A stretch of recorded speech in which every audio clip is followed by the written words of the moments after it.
Repeat. ED ഉദ്യോഗസ്ഥർക്ക് നേരെയുള്ള ആക്രമണം. ഒളിവിലായിരുന്ന CPM നേതാവ് IP ബിനു കീഴടങ്ങി. പ്രതിപക്ഷ നേതാവ് പിണറായി വിജയന്റെ വീട്ടിൽ റെയ്ഡിനെത്തിയ ED ഉദ്യോഗസ്ഥരെ ആക്രമിച്ച കേസിൽ ഒരാൾ കൂടി പിടിയിൽ. ഒളിവിലായിരുന്ന CPM പാളയം ലോക്കൽ സെക്രട്ടറിയും തിരുവനന്തപുരം കോർപ്പറേഷനിലെ മുൻ കൗൺസിലറുമായ IP ബിനു പോലീസിൽ കീഴടങ്ങുകയായിരുന്നു. പ്രതികൾക്കായുള്ള അന്വേഷണം തുടരുന്നതിനിടെയാണ് ബിനു കീഴടങ്ങിയത്. പോലീസ് ഉദ്യോഗസ്ഥർ സഞ്ചരിച്ച വാഹനത്തിന് നേരെ ബിനു മുട്ടെറിയുന്ന ദൃശ്യങ്ങൾ നേരത്തെ പുറത്തു വന്നിരുന്നു. വ്യാഴാഴ്ച ബിനുവിന്റെ വീട്ടിൽ പോലീസ് പരിശോധന നടത്തിയിരുന്നു. കഴിഞ്ഞ ദിവസം രാത്രിയോടെയാണ് IP ബിനു അടക്കമുള്ളവർ ഒളിവിൽ പോയത്. പിന്നാലെ പോലീസ് നഗരത്തിൽ വ്യാപക തെരച്ചിൽ നടത്തിയിരുന്നു. കേസിലെ പ്രതികളായ മുൻ കൗൺസിലർമാർ അടക്കമുള്ള പ്രതികൾക്കായി പോലീസ് അന്വേഷണം നടത്തുന്നതിനിടയിലാണ് IP ബിനു കീഴടങ്ങിയത്. മ്യൂസിയം പോലീസിന് മുന്നിൽ കീഴടങ്ങുന്നുവെന്ന് IP ബിനു തന്നെയാണ് ഫേസ്ബുക്കിലൂടെ അറിയിച്ചത്.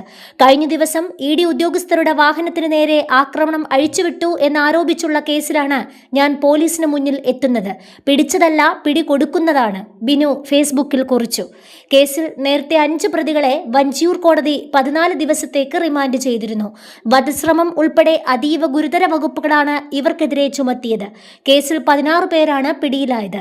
കേസിൽ പ്രതികളായ ആറ്റുകാൽ ഉണ്ണിയും പാളയം സന്തോഷും ഒളിവിലാണ്.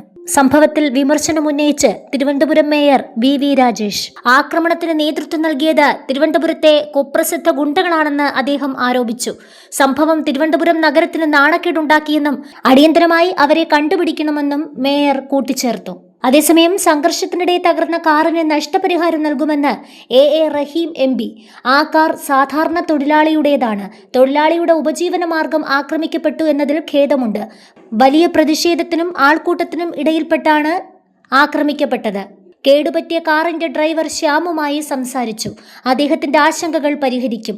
മാധ്യമങ്ങളിലൂടെയാണ് ആ ചെറുപ്പക്കാരന്റെ പ്രയാസങ്ങൾ മനസ്സിലാക്കിയത്. അക്കാര്യത്തിൽ മാധ്യമങ്ങളോട് നന്ദിയുണ്ടെന്നും AA റഹീം പറഞ്ഞു.